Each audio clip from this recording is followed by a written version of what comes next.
За та бүхэндээ өдрийн мэнд хүргэе. За зөвшөөрлийн тухай хуулинд нэмэлт өөрчлөлт оруулах энэ хуулийг бол 100% дэмжиж байгаа. Цахим мөрөөдөө тоглоомын үйл ажиллагаа эрхлэх энэ сурталчлан уриалгахыг ер нь бид нэр аль дөрвөн л харгалзсан байх хэрэгтэй юм л та. Энэ зөвхөн Монгол улсад тулгамж байгаа асуудал биш юм. Яг манайх шиг ийм асуудал тулгамдж байгаа зөндөө олон орнууд байгаа. Ер нь тулгамдсан орон болгоныхаа толгойн өвчнөд л орцсон явж байгаа. Өнөөдөр бид нэр валютын урсгалаар их яриад байна л да. Гарч байгаа урсгал, орж байгаа урсгал байгаа мó. Ер нь эндээс бид нэр ямар ашигтай бизнес хийх гэж байгаа шүү дээ. Яг гэх юм бол энэ цахим мөрөөдөө тоглоом энэ өөрөө алгоритмаар манипуляц хийсэн платформ байхгүй. Нэг утгаараа энэ цахим мөрөөдөө тоглоом өөрөө залилан. За дээрэс нь бас оюутан залуучуудын дунд эн чинь өөрөө донтолт болдог. Энгийнээр бол ер нь үндэстэн дамлсан мөнгө угаалтын хэрэг юм л та. Тэгэхээр энийг төр гэж байдаг юм бол яаралтай зохицуултаа хийх ёстой.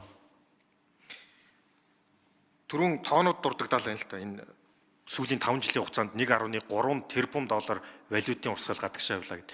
Гэхдээ 1.3 тэрбум доллар гадагш байгаа урсж байгаа валют болгон чинь хин нэгэн айлын өөр үйлчлэлтэй байгаа байхгүй.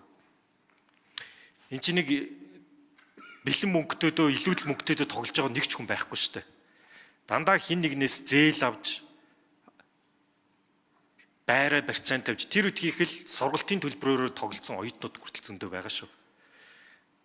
Тэгэхээр тэр олон 10,000 айлын амьдралын санхүүгийн хувьд сүрэл авчирж байгаа залилан шүү дээ ер нь. Тэгэхээр энэ тоон дүнгийн аваад үзэх юм бол эн чинь 2024 онд 578 сая доллар гэж байгаа. Тэгэхээр 2024 онд 578 сая доллар айл өрхийн нэмэлт өөр болоод үлдэж байна гэсэн үг байхгүй. Тэгэхээр тэр айл өрхийг бид нэр яах юм? Олон мянган залуучууд энд бас донтоод үлдэж байгаа. Энэ өөрөө алгоритмаар манипуляц хийгээд маш өндөр ашиг хийдэг залингийн бизнес шүү дээ.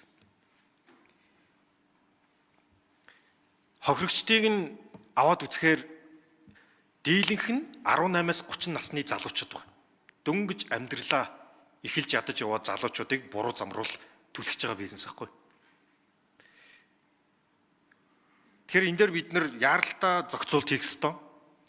Алдж байгаа мөч хорон болгон хин нэгэн айлын өр улжил үлдэх, хин нэгэн айлын салалт, хин нэгэн айлын хэрүүл болдож үлдэл байгаа юм л та. Тэр буцаад донтолтоо тэмцэнэ гэдэг буцаад өөрөө бол эн чинь маш том асуудал, сэтгэл зүйн маш том асуудал болно. Ганцхан энэ хуулийг бид нар батлаа гэдэг асуудал тэр чигээрээ шийдэгдэхгүй. Цаана үлдэж байгаа үр дагавартаа бид нар хэрхэн тэмцэх вэ? Буцаад энэ оюутан залуусын дунд ч гэсэн санхүүгийн боловсролын асуудал бас яригдана. Тэгэхээр иймэрхүү төрлийн шинэ гарч ирж байгаа гэмт хэрэгүүд, шинэ гарч ирж байгаа донтолт, заллингуудаа бид нэр ер нь цаашдаа хэрхэн тэмцэх вэ? Тэгэхээр энийг бид нэр ардаас нь хөөцөлдөж биш, дараа нь илүү урдаас нь төлөвлөж, бусад орны жишгийг яаралтай оруулж ирж, энэ чинь зөндөө олон орн хуулийн дээр хориглоод арга хэмжээ авцсан байгаа юм л та. Тэгэхээр ардаас нь хөөцөлдөж биш, бид нэр болж өгвөл урдаас төлөвлөж, урдчлан харж арга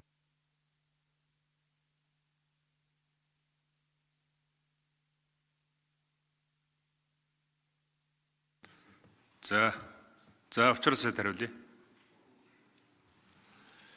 Тэгээ Батнайрамлаг шүүн их олон талаас нь бас их зөв зүйлийг өндж байна. Энэ бол нэг талаасаа бас эдийн засгийн аюулгүй байдлын асуудал.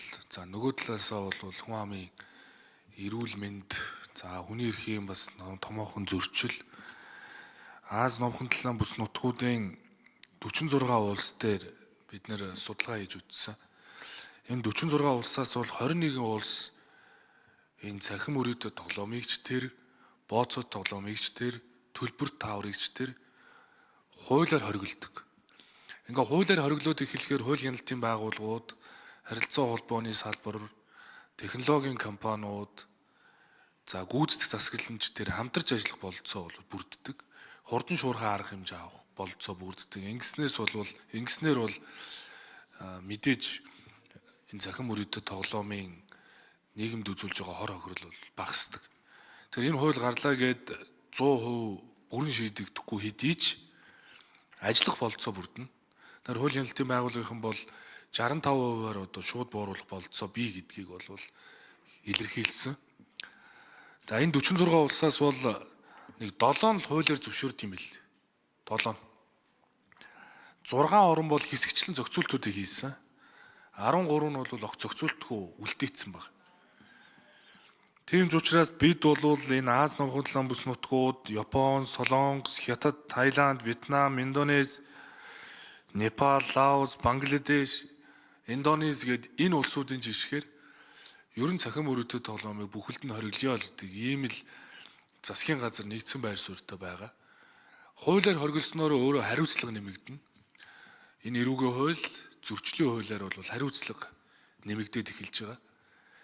Тийм ч учраас энэ хууль гарсны дараа бол нэгэнт цахим мөрөдөд тоглоом, бооцоо тоглоом хориглогдсон учраас одоо олон улсын гадны одоо App Store, Play Store, одоо Google-ийн аппликейшн татдаг одоо сторууд бүхлээрээ хуулиар хоригдсон учраас манай одоо харилцаа холбооны салбар бол энэ төрлийн үйл ажиллагааг манайх одоо хориглосон гэдэг хууль эрх зүйн орчноо тухайн одоо гадны байгууллагууд руу илгээснээр тухайн байгууллага манай дотоодын хууль тогтоомжийн дагуу App Store-оос ороод 1xBet шиг ийм цахим мөрөдөд тоглоомын хэв шинжээг агуулдаг бүх төрлийн аппликейшнгуудыг манай байршил дээр татахыг одоо бүрөө хориглоно гэсэн. Тэгэхээр маш том одоо бас дэвшил бол хуулиар хориглосноор гарна гэдгийг бас хэлье. За Отгон шарын Батнайрамд гишүүн нэмж асууя. За тэгэхээр өнөөдөр бид нар бүгдээрээ гар утсандаа бараг дунджаар зарим тохиолдолд 7-8 цаг зарч байгаа. Тэр энэ тоглоомын бас нэг асуудал нь 24/7 шөнч гэсэн ороход дандаа дэлгэцэн дээр нь байж идэг. Тэгэхээр ер нь энэ цахим одоо цаашаага энэ технологи хөгжих тусам биднэрт нэгсэндээ шинэ эрсдлүүд гарах л байхгүй. Энэ цахим мөрөдөд тоглоом яг тэдний нэг штэ. Тэгэхээр яг өнөөдөр биднэрт одоо дараа нь буцаад Монгол Улсын засгийн газраас авах арга хэмжээний хувьд ч гэсэн бүх юм тодорхой биш байж болно. А гэхдээ зарчмын хувьд арга хэмжээнүүдээ аваад явах хэрэгтэй. Тэгэхээр аль болох л хоцорч биш урдчлан харж бусад орны жишээг яаралдаа судлаад арга хэмжээ бас авч явах хэрэгтэй гэдгийг дахин хэлмээр байна. За үг хэллээ. Одоо Сандгийн Бямцэг гишүүн асуулт асуув.